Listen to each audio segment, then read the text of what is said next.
भन्दाखेरि यो ओली यो चाहिँ जुन उसको चाहिँ आफ्नो चाहिँ पथमा गएर प्रजातन्त्रलाई चाहिँ समाप्त गर्ने यो चाहिँ जुन ओली तन्त्र ल्याउनुको लागि चाहिँ जुन प्रयास गरिरहेको छ त्यो चाहिँ बिल्कुलै उहाँले चाहिँ यो सपना नदेखे पनि हुन्छ, यो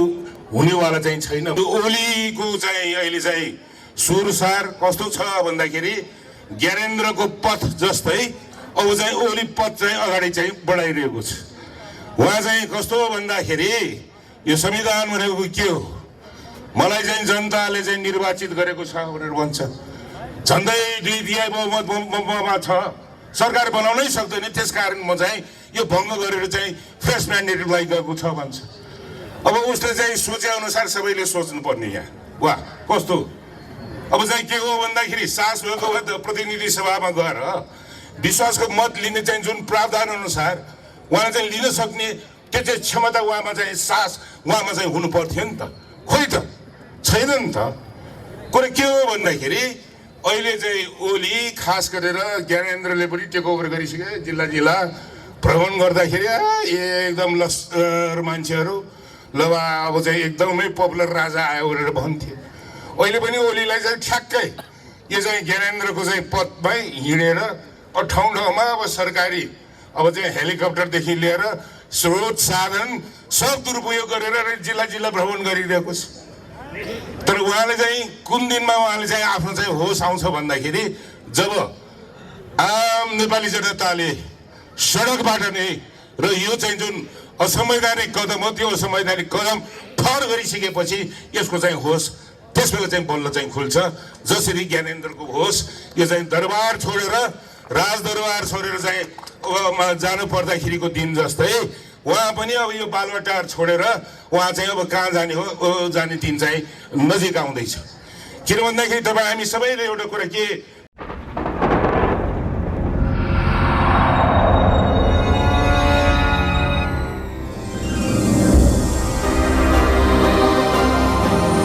यो चाहिँ लोकतन्त्रलाई प्रहार गर्ने गरिकन गरेको यो चाहिँ जुन कदम हो त्यो कदमको विरुद्धमा आज हामी चाहिँ देशभरि नै यसरी नै यो पौष 5 गतेको यो चाहिँ जुन असंवैधानिक कदमको विरुद्धमा हामी चाहिँ सडकमा उत्रेर हामीहरूले चाहिँ खास गरेर यो अहिलेको यो नेपाल कम्युनिस्ट पार्टीको यो चाहिँ जुन ओली सरकार आफू चाहिँ के हो भन्दाखेरि संविधानलाई चाहिँ मिचेर अनि चाहिँ यो चाहिँ प्रतिनिधि सभालाई भङ्ग गरेर त्यसपछि फेरि चाहिँ चुनाव गर्छु भनेर चाहिँ घोषणा गर्ने यो चाहिँ जुन असंवैधानिक जुन घोषणा गरेको छ, संविधानलाई मिचेर जुन चुनावको चाहिँ एउटा चाहिँ ललिपप कसैलाई चाहिँ देखाउन चाहिँ प्रयास गरिरहेको छ, त्यसमा तपाईँ हामी सबैले चाहिँ राम्रोसँग के बुझ्नु पर्यो भन्दाखेरि भएको संविधानलाई मिच्ने, भएको संविधानलाई फाल्ने अनि चाहिँ त्यो संविधान मिचेको आफू चाहिँ प्रधानमन्त्री भनेर यो चाहिँ प्रतिनिधि सभाबाट उहाँले चाहिँ प्रधानमन्त्री यो चाहिँ नियुक्त गरेको व्यक्तिलाई प्रधानमन्त्री बनेको प्रतिनिधि सभालाई चाहिँ भङ्ग चाहिँ गर्ने अनि निर्वाचन म गर्छु फ्रेस म्यान्डेट। यो चाहिँ के छ भन्दाखेरि अन्तर्राष्ट्रिय प्र्याक्टिसै त्यस्तै छ भनेर उहाँले चाहिँ पाठ सिकाउँदै उहाँ चाहिँ अब ठाउँ ठाउँमा गएर चाहिँ उहाँ हिँडिराख्नु भएको छ।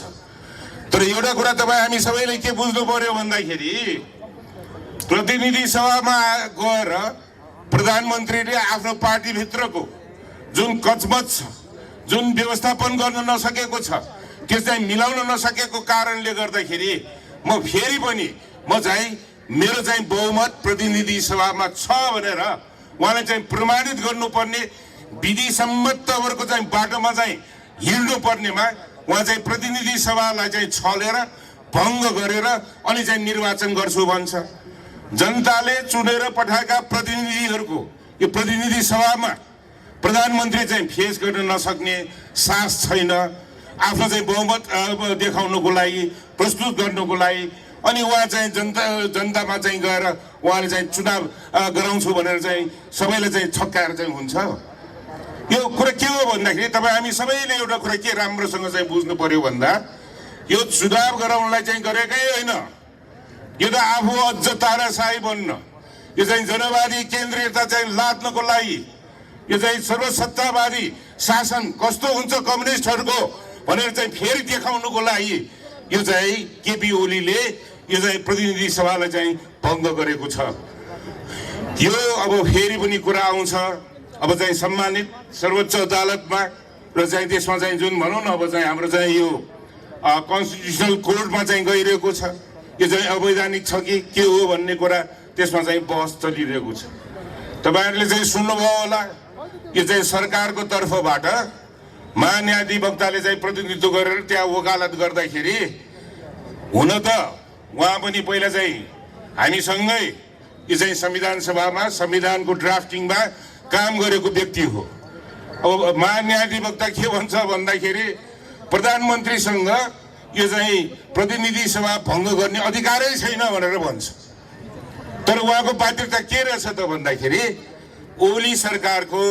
यो महान्यायाधिवक्ता भएको कारणले गर्दाखेरि म यहाँ चाहिँ सरकारको तर्फबाट चाहिँ म उभिरहेको कारणले गर्दाखेरि मैले डिफेन्ड गर्नुपर्ने भएको मात्रै हो भनेर भन्छ। यो कुरा के कस्तो छ भन्दाखेरि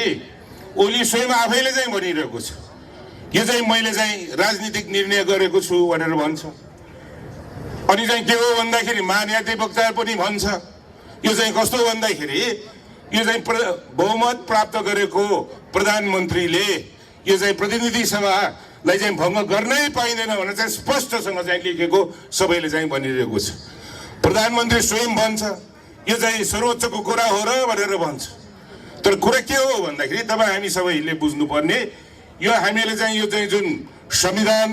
ड्राफ्ट गर्दाखेरि र संविधान जारी गर्दाखेरि यो सङ्घीय लोकतान्त्रिक गणतन्त्रात्मक समावेशी जुन संविधान यो कम्युनिस्टले चाहिँ जारी गर्न नसकेको संविधानलाई काङ्ग्रेसकै नेतृत्वमा हामीले चाहिँ दोस्रो संविधान सभापछि हामीले चाहिँ जारी गरेको संविधान हो। र यो संविधानको यसको चाहिँ विशेषता के हो त भन्दाखेरि यो चाहिँ शक्ति सन्तुलनको यो चेक एन्ड ब्यालेन्सको यो चाहिँ व्यवस्थापिका कार्यपालिका र न्यायपालिका माथि यो चाहिँ चेक एन्ड ब्यालेन्स गर्ने सन्तुलन गर्ने नियन्त्रण गर्ने यो मेकानिजमबाट चाहिँ यो चाहिँ कन्स्टिट्युसन चाहिँ आएको हो। कार्यपालिकाको प्रमुख यो चाहिँ प्रधानमन्त्रीले यो चाहिँ व्यवस्थापिकालाई चाहिँ भङ्ग गर्ने अधिकारै छैन र चाहिँ त्यसलाई चाहिँ अब चेक गर्नुको लागि फेरि चाहिँ यो असंवैधानिक हो भनेर भन्नुको लागि कसको जिम्मेदारी हो त भन्दाखेरि यो चाहिँ न्यायपालिकाको हो, न्यायालयको हो। अब कुरा के आउँछ भन्दाखेरि कार्यपालिकाको प्रमुखले प्रधानमन्त्रीले आफ्नो चाहिँ जिम्मेदारी वहन गरेन, विधिको शासन अनुसार नियमपूर्वक नचलेको खण्डमा त्यसलाई फेरि चाहिँ र यो जुन व्यवस्थापिका संसद जुन भङ्ग गरेको छ त्यसलाई चेक गर्नुको लागि अब चाहिँ जिम्मेदारी कसको निकाय कुन निकायमा गएको छ त भन्दाखेरि अहिले चाहिँ न्यायपालिकाको उसमा चाहिँ गएको छ, सर्वोच्चमा गएको छ। र जिम्मेदारी जसरी पोलिटिकल पार्टिजहरूले नेपाल कम्युनिस्ट पार्टीकै एक थरीले यो चाहिँ असंवैधानिक छ भनेर त भनिरहेकै छन् त। त्यति मात्रै नभइकन यो चाहिँ पूर्व प्रधान न्यायाधीशज्यूहरूदेखि लिएर यो चाहिँ जुन सामाजिक यो चाहिँ अभियन्ताहरूदेखि लिएर नागरिक समाजका अब सबै ले चाहिँ यो चाहिँ जुन पौष 5 गते जुन उठाएको कदम हो त्यो कदम चाहिँ असंवैधानिक हो, यो अलोकतान्त्रिक हो भनेर त सबैले चाहिँ भनिरहेको छ नि त। त्यसमा पनि नेपाली काङ्ग्रेसले विशेष गरेर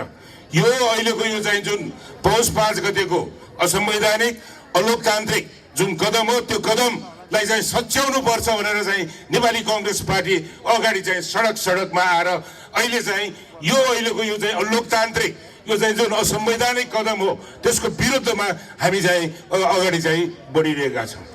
कुरा तपाईँ हामी सबैले चाहिँ बुझ्नुपर्ने के हो भन्दाखेरि अब आज 19 गतेकै दिन हो। अब चाहिँ यो भनौँ न अब 61 सालमा अब ज्ञानेन्द्रले चाहिँ टेक ओभर गर्दाखेरि पनि आजकै दिन परेछ फेरि यो 19 गते मानौँ कि अब चाहिँ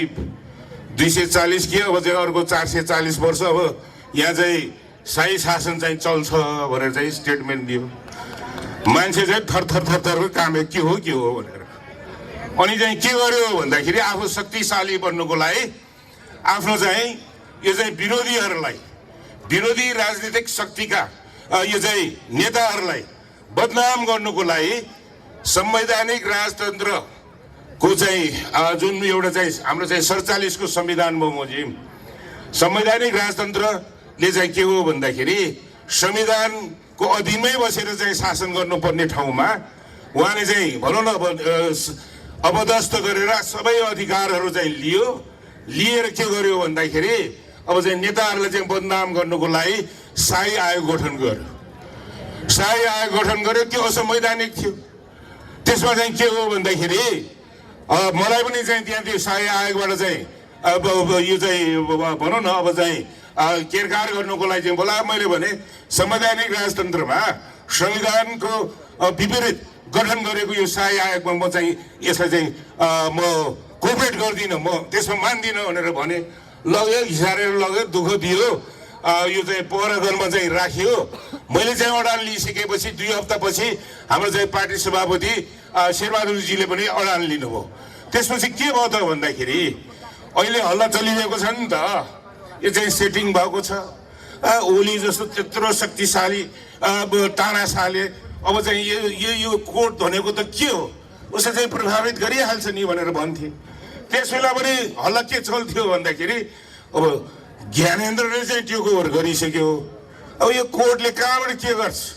गयो, अब यो चाहिँ शेरबहादुर प्रकाशमानहरू सबै अब जेलमै कुहिने भयो भनेर भन्थ्यो। तर चाहिँ के भयो भन्दाखेरि 10.5-11 महिनापछि त यही सर्वोच्चले चाहिँ न्याय त दियो नि थियो। यो चाहिँ शाही आयोग असंवैधानिक हो भनेर त ठहर गरिदियो नि त। त्यस्तै गरिकन अहिले पनि यो विभिन्न हल्ला चला तापनि मलाई चाहिँ पुरा विश्वास के छ त भन्दाखेरि न्यायमूर्तिहरूले यो चाहिँ जुन हाम्रो चाहिँ न्यायालय छ, न्यायालयले यो संविधानले दिएको जिम्मेदारीलाई इमान्दारिताका साथ यो चाहिँ दुधको दुध पानीको पानी चाहिँ छुटाउनु हुनेछ भन्ने विश्वास हामीलाई चाहिँ छ। र कुरा फेरि पनि के आउँछ भन्दाखेरि यो नेपाल कम्युनिस्ट पार्टीको यो ओलीको चाहिँ अहिले चाहिँ सुरसार कस्तो छ भन्दाखेरि ज्ञानेन्द्रको पथ जस्तै अब चाहिँ ओली पथ चाहिँ अगाडि चाहिँ बढाइरहेको छ। उहाँ चाहिँ कस्तो भन्दाखेरि यो संविधान भनेको के हो, मलाई चाहिँ जनताले चाहिँ निर्वाचित गरेको छ भनेर भन्छ। झन्डै 2 तिहाई बहुमतमा छ, सरकार बनाउनै सक्दैन, त्यसकारण म चाहिँ यो भङ्ग गरेर चाहिँ फ्रेस म्यान्डेट गएको छ भन्छ। अब उसले चाहिँ सोचे अनुसार सबैले सोच्नु पर्ने यहाँ वाह कस्तो। अब चाहिँ के हो भन्दाखेरि सास भएको प्रतिनिधि सभामा गएर विश्वासको मत लिने चाहिँ जुन प्रावधान अनुसार उहाँले चाहिँ लिन सक्ने त्यो चाहिँ क्षमता उहाँमा चाहिँ सास उहाँमा चाहिँ हुनु पर्थ्यो नि त, खोइ त छैन नि त। कुरा के हो भन्दाखेरि अहिले चाहिँ ओली खास गरेर ज्ञानेन्द्रले पनि टेक ओभर गरिसके, जिल्ला जिल्ला भ्रमण गर्दाखेरि एकदम लस्कर मान्छेहरू ल अब चाहिँ एकदमै पपुलर राजा आयो भनेर भन्थे। अहिले पनि ओलीलाई चाहिँ ठ्याक्कै यो चाहिँ ज्ञानेन्द्रको चाहिँ पथमै हिँडेर ठाउँ ठाउँमा अब सरकारी अब चाहिँ हेलिकप्टरदेखि लिएर स्रोत साधन सब दुरुपयोग गरेर जिल्ला जिल्ला भ्रमण गरिरहेको छ। तर उहाँले चाहिँ कुन दिनमा उहाँले चाहिँ आफ्नो चाहिँ होस आउँछ भन्दाखेरि जब आम नेपाली जनताले सडकबाट नै र यो चाहिँ जुन असंवैधानिक कदम हो त्यो असंवैधानिक कदम ठहर गरिसकेपछि यसको चाहिँ होस त्यसबेला चाहिँ बल्ल चाहिँ खुल्छ। जसरी ज्ञानेन्द्रको होस यो चाहिँ दरबार छोडेर राजदरबार छोडेर चाहिँ जानु पर्दाखेरिको दिन जस्तै उहाँ पनि अब यो बालुवाटार छोडेर उहाँ चाहिँ अब कहाँ जाने हो जाने दिन चाहिँ नजिक आउँदैछ। किन भन्दाखेरि तपाईँ हामी सबैले एउटा कुरा केमा चाहिँ विश्वास गर्नु पर्यो भन्दाखेरि यो अहिलेको यो जमाना यो 21st सेन्चुरी के यो तानाशाहहरूको जमाना हो र कहाँबाट चाहिँ टिक्छ भने नि कुन चाहिँ त्यसको चाहिँ त्यस्तो चाहिँ शक्तिशाली यो व्यक्ति ओली हो र आफ्नो पार्टीको यो चाहिँ झगडा चाहिँ मिलाउन नसक्ने, आफ्नो पार्टीको चाहिँ व्यवस्थापन गर्न नसक्ने, अनि चाहिँ आएर रिस चाहिँ के हो भन्दाखेरि प्रतिनिधि सभा भङ्ग गरेर आम नेपाली जनता जसले चाहिँ नेपाल कम्युनिस्ट पार्टीलाई 5 वर्षको जुन म्यान्डेट दिएको त्यो म्यान्डेटलाई चाहिँ अपमानित गरेर जुन यो चाहिँ अहिले चाहिँ प्रतिनिधि सभा भङ्ग गर्यो त्यसबाट जनता चाहिँ वाक्क भइसकेको छ। कम्युनिस्टहरू खास गरेर अहिले चाहिँ यो नेपाल कम्युनिस्ट पार्टीको अहिले भन्छन् त्यो फेरि चाहिँ हाम्रो चाहिँ अब माधव नेपाल प्रचण्डको पक्ष भन्छ, अब ओली पक्ष छ। अब पक्ष त पक्ष, तर कस्तो पक्ष भन्दाखेरि अब चाहिँ चुनावको अगाडि आएर मिलेर चाहिँ काङ्ग्रेसलाई चाहिँ एकदम डाउन साइजिङ गर्नुपर्छ भनेर गर्नु त गर्यो, तर डाउन साइजिङ गरेर के गर्ने, पर्फर्मेन्स पनि त गर्न सक्नु पर्यो नि। यो चाहिँ कस्तो भन्दाखेरि यो संविधान सभामा पनि पहिला त म्यान्डेट त कम्युनिस्टहरूलाई नै दिएको हो नि त प्रथम संविधान सभामा। के प्रथम संविधान सभामा संविधान जारी गर्न सक्यो? 101 क्रान्तिकारी नेताहरू प्रधानमन्त्री बने, एकदम विद्वान भन्नेहरू पनि प्रधानमन्त्री बने। एकदमै यो चाहिँ के छ भन्दाखेरि अब अन्डरग्राउन्ड बसेर काम गरेको नेताहरू पनि प्रधानमन्त्री भए। तर संविधान सभाबाट त संविधान जारी गर्न सकेन नि त। मैले यो कुरा किन भनिरहेको छु भन्दाखेरि नेपाली जनताले दिएको म्यान्डेटलाई जसरी यो प्रथम संविधान सभामा संविधान जारी नगरिकनै संविधान सभा भङ्ग गर्यो, अब फेरि चाहिँ के हो भन्दाखेरि दोस्रो संविधान सभापछि काङ्ग्रेसको नेतृत्वमा जारी गरेको संविधानलाई संस्थागत गर्छु भनेर चाहिँ निर्वाचनमा जाँदाखेरि फेरि कम्युनिस्टहरूलाई चाहिँ म्यान्डेट दिएको छ। तर खोइ त कम्युनिस्टहरूले चाहिँ स्थिरता दिन सक्यो? खोइ त नेपाल कम्युनिस्ट पार्टीले यो स्थिरताको नाममा 5 वर्ष आफ्नो चाहिँ शासन सत्ता चलाउन सक्यो कि? जनतालाई चाहिँ कोरोना पर्दाखेरि यो चाहिँ पीडित हुँदाखेरि कि यो सरकारले न्यूनतम रूपमा पनि व्यवस्थापन गर्नुपर्नेमा के यसले चाहिँ गर्न सक्यो? यो चाहिँ मूल्य चाहिँ के हो भन्दाखेरि दैनिक उपभोग्य वस्तुको मूल्य यस्तो चाहिँ आकाशिँदैछ कि यो सरकारले केही जनताले चाहिँ दुःख परेको छ भनेर केही त्यसमा चाहिँ चेक गर्नुको लागि, नियन्त्रण गर्नुको लागि काम उठाएको छ? यो सरकार त खास के हो भन्दाखेरि जनताको मतबाट सत्तामा चाहिँ जाने, सत्तामा गइसकेपछि राज्यको साधन स्रोतहरू दुरुपयोग गर्ने, यो चाहिँ सबै यो चाहिँ राजस्व चाहिँ यो चाहिँ नेपाल कम्युनिस्ट पार्टी र उसका चाहिँ आसेपासेहरूलाई मात्रै यो चाहिँ खर्च गर्ने दिने गरिकन गरेको कारणले गर्दाखेरि यो जनताको पक्षमा बिल्कुल छँदै छैन र जनताले दिएको म्यान्डेट अनुसार यसले चाहिँ कहिले पनि काम गर्न सक्दैन भन्ने कुरा अहिले यो चाहिँ फेरि यो झन्डै 2/3 बहुमत प्राप्त गरेको नेपाल कम्युनिस्ट पार्टीले खोइ त गर्न सकेन नि त काम। यसमा हामी सबैले चाहिँ के बुझ्नु पर्यो भन्दाखेरि नेपाल कम्युनिस्ट पार्टी यो खास गरेर नाम मात्रै नेपाल कम्युनिस्ट पार्टी र चाहिँ सबैले आजकल त भन्छन् त कम्युनिस्ट त के यो कमाउनिस्ट हो यो भनेर भन्छ, त्यही हो कमाउनिस्ट। त्यो कुरा के हो भन्दाखेरि तपाईँ हामी सबैले चाहिँ एउटा कुरामा चाहिँ केमा चाहिँ जोड दिनु पर्यो भन्दाखेरि यो चाहिँ बिल्कुलै असंवैधानिक यो चाहिँ जुन कदम हो, यो कदमलाई चाहिँ सच्याउनुको लागि हामीले चाहिँ यो चाहिँ जुन नेपाली कङ्ग्रेसले विभिन्न चरणको यो चाहिँ विरोध आन्दोलनहरू चाहिँ सुरु गरिरहेको छ, यसलाई हामीहरूले चाहिँ नथाकिकन यो कुरा तपाईँ हामी सबैले चाहिँ बुझ्नु पर्यो। विशेष गरेर युवादेखि लिएर सबैले यो 70 सालको देशघाती कदम गर्दाखेरि पनि हाम्रा चाहिँ आदरणीय संस्थापक नेताजीहरू यो प्रथम जननिर्वाचित सरकारलाई अपदस्थ गर्दाखेरि बीपी कोइराला, गणेशमान सिंह, कृष्ण प्रसाद भट्टराई लगायत संस्थापक नेताहरू उहाँहरूले चाहिँ बरु चाहिँ के गर्नुभयो भन्दाखेरि बरु हामी चाहिँ जेल जान्छौँ, हामी चाहिँ निर्वासित जीवन जान्छौँ, ज्यान दिनु परे पनि दिन्छौँ, तर चाहिँ यो मूलभूत प्रजातान्त्रिक यो चाहिँ जुन सैद्धान्तिक पक्षमा चाहिँ हामी चाहिँ कोहीसँग पनि घोडा टेक्दैन भनेर उहाँले त गर्नुभयो नि त। यो कुरा पनि के हो भन्दाखेरि जसरी 17 सालमा यो चाहिँ कु गर्यो त्यस्तै गरिकन अहिले चाहिँ यो ओली सरकारले पनि त संविधानमाथि त कु गरेकै हो नि त। र अहिले हामी चाहिँ के हो भन्दाखेरि यो चाहिँ सानोतिनो इन्ट्रेस्टहरूमा चाहिँ हामी चाहिँ यसमा चाहिँ फस्नु चाहिँ राम्रो हुँदैन। यो चाहिँ डेमोक्रेसी चाहिँ क्याजुअलिटीमा परिरहेको छ, संविधानलाई चाहिँ प्रहार गरिरहेको छ। संविधान खास गरेर नेपाली कङ्ग्रेसको नेतृत्वमा जारी गरेको चाहिँ यो जुन संविधान छ त्यो संविधानलाई चाहिँ एकपछि अर्को गर्दै यसलाई चाहिँ प्रहार गर्दैछ। यसको चाहिँ हामीले चाहिँ आफ्नो नेतृत्वमा यो चाहिँ जारी भएको संविधानलाई यसलाई चाहिँ अब चाहिँ संरक्षण गर्न, सम्वर्धन गर्न हाम्रो चाहिँ काँधमा त विशेष दायित्व आएको छ नि। त्यो कारणले गर्दाखेरि त्यसमा हामीहरूले यो चाहिँ नहडबडाइकन यो चाहिँ अब धेरै दिन टिक्नेवाला छैन। किन भन्दाखेरि यो ओलीले एकपछि अर्को गर्दै जुन गर्नै नहुने कामहरू चाहिँ तमाम चाहिँ गरिसकेको छ। र यो कसरी चाहिँ टिक्छ? यो चाहिँ जुन भनौँ न अब संवैधानिक परिषदबाट यो चाहिँ जुन गर्नै नहुने अध्यादेश जारी गरेर अहिले पनि चाहिँ के हो भन्दाखेरि जुन नियुक्तिहरू चाहिँ गरेको छ यो के यो चाहिँ वैधानिकता यसले चाहिँ प्राप्त गर्छ? यो सरकार जसले चाहिँ असंवैधानिक कदम उठाइसकेपछि ऊ संवैधानिक जस्तो गरेर यो चाहिँ निर्वाचनको क्याम्पेनिङमा जस्तो जुन निर्वाचन हुनैवालै छैन निर्वाचनको क्याम्पेनमा चाहिँ प्रधानमन्त्री स्वयं आफै गइराख्नु भएको छ। उहाँले चाहिँ के हो भन्दाखेरि आफूले चाहिँ केयरटेकर गभर्मेन्ट पनि होइन, म त के हो भन्दाखेरि घोषणा गर्ने हो, होस् नहोस् तर म चाहिँ देशभरि घुम्छु, जनतालाई चाहिँ म भन्छु यो चाहिँ के हो भन्दाखेरि यो इन्फ्रास्ट्रक्चर डेभलपमेन्ट प्लानहरूमा पनि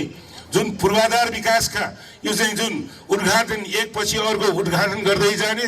र चाहिँ यो चाहिँ भनौँ न अब जलस्रोतको यो चाहिँ जुन भनौँ न अब अरबौँ खरबौँको चाहिँ प्रोजेक्टलाई प्रतिस्पर्धामै नलिकन चाहिँ जिम्मा फोकस दिने काम जुन गरिरहेको छ के यो चाहिँ देशको लागि चाहिँ हित हुन्छ?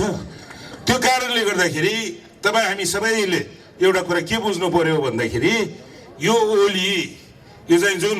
उसको चाहिँ आफ्नो चाहिँ पथमा गएर प्रजातन्त्रलाई चाहिँ समाप्त गर्ने यो चाहिँ जुन ओली तन्त्र ल्याउनुको लागि चाहिँ जुन प्रयास गरिरहेको छ त्यो चाहिँ बिल्कुलै उहाँले चाहिँ यो सपना नदेखे पनि हुन्छ, यो हुनेवाला चाहिँ छैन भन्ने कुरामा हामी सबैले चाहिँ यसमा चाहिँ आफैले चाहिँ विश्वास लिएर चाहिँ अब हामी चाहिँ अगाडि बढौँ र यो चाहिँ जुन डेमोक्रेसीलाई चाहिँ जोगाउनुको लागि हामीले चाहिँ यो संविधानलाई डिफेन्ड गर्न जिम्मेदारी सबैको भएको कारणले गर्दाखेरि त्यतातिर आफ्नो चाहिँ ध्यान जानु जरुरत छ भन्ने मलाई लागेको छ। र यदि भन्दै म पुनः एकपटक यो चाहिँ जुन आज नेपाली कङ्ग्रेसको केन्द्रीय कार्य समितिको निर्णय बमोजिम आजको दिनमा यो 77